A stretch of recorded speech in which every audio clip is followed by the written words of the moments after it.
घटाव पर देखते हैं। सेम यही सारे प्रगुण घटाव पर देखते हैं।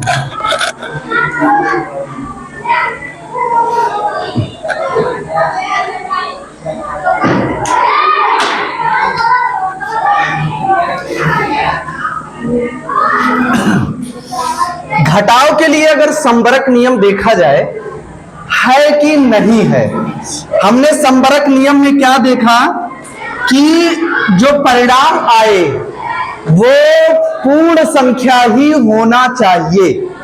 ठीक, जैसे जोड़ पर था तो जब जोड़ते थे तो उसका परिणाम पूर्ण संख्या, तो जब घटाव कर रहे हैं तो इसका मतलब घटाने पर जो परिणाम आए वो पूर्ण संख्या ही होना चाहिए।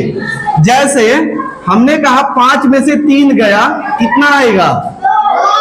ये पूर्ण है, ये भी पूर्ण है और ये भी पूर्ण है। लेकिन अगर यही चीज कहीं हम ऐसे कर दें तो कितना आएगा? 2 नहीं आएगा, ये -2 आएगा, जो कि ये पूर्ण नहीं है। पूर्णांक है लेकिन पूर्ण संख्या नहीं है, ये माइनस में है। ठीक है ना? जैसे अभी 7 में से 0 हम घटाएं तो कितना आएगा? 7 आएगा, लेकिन 0 में से 7 घटा दें तो कुछ इस तरह से यहां नहीं है। तो कहने का मतलब घटाव पर दो संख्याओं का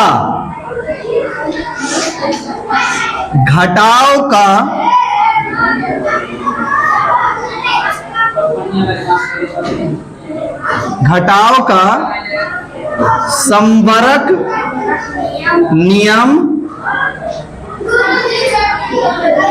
लागू नहीं होगा। ठीक है ना? संबरक नियम लागू नहीं होगा। चलिए क्रम विनिमय जरा देख लेते हैं। क्रम विनिमय का देखिए, ये घटाव का संबरक नियम था। ये क्या था? अरे बोलते जाओ भाई। घटाव का संबरक नियम, ठीक है ना? ऐसे ये घटाव का क्रम विनिमय यहां लिख सकते हो। घटाव का क्रम विनिमय नियम ये क्या कहता है कि अगर स्थान परिवर्तित हो जाए तो भी उसके परिणाम पर प्रभाव नहीं पड़ना चाहिए। तो जरा देखते हैं, हमने कहा जैसे 7 में से अगर 3 जा रहा है तो इसका उत्तर कितना आएगा? लेकिन क्या 3 में से अगर 7 हम घटाएं तो ये तो गड़बड़ हो गया। तो कहने का मतलब यह नियम लागू नहीं होता, ये भी नियम लागू नहीं होता है। चलिए अब आते हैं तत्समक पर। घटाव का तत्समक, घटाव का तत्समक, क्या ये नियम लागू होगा कि नहीं? जरा देखिए, अगर हम 0 को घटाएं या कोई संख्या बताइए, जैसे 5 में से 0 अगर हम घटाएं तो 5 ही आएगा, ये बदल नहीं रहा है। ठीक है ना?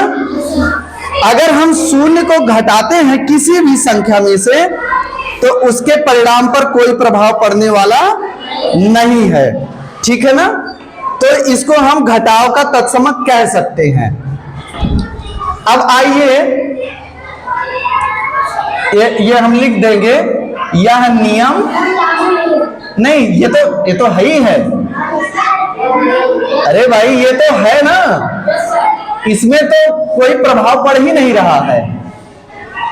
अब यहां देखिए,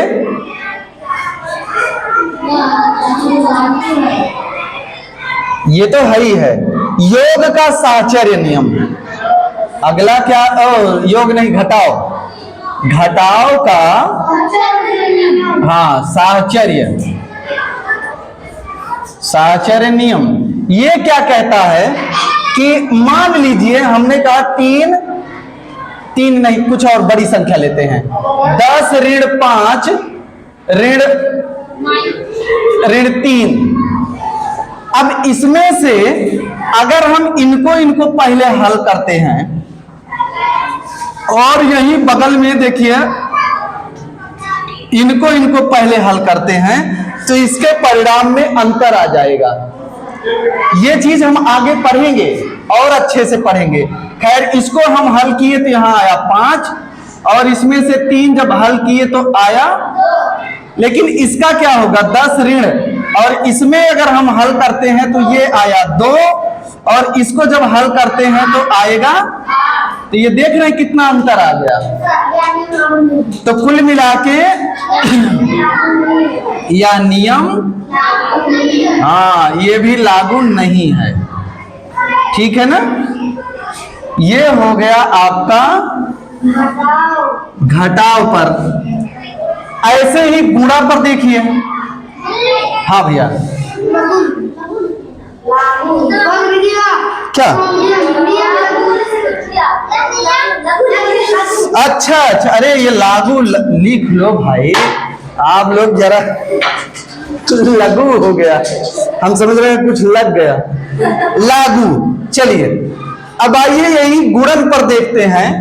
गुणा का अगर देखते हैं संबरक नियम, हम जानते हैं कि जैसे 4 और 3 का अगर गुणा करते हैं तो क्या आएगा, ये भी कहने मतलब ये भी पूर्णांक है, ये भी पूर्णांक है और ये भी पूर्णांक है, तो कुल मिला के यह नियम लागू है, ठीक है ना।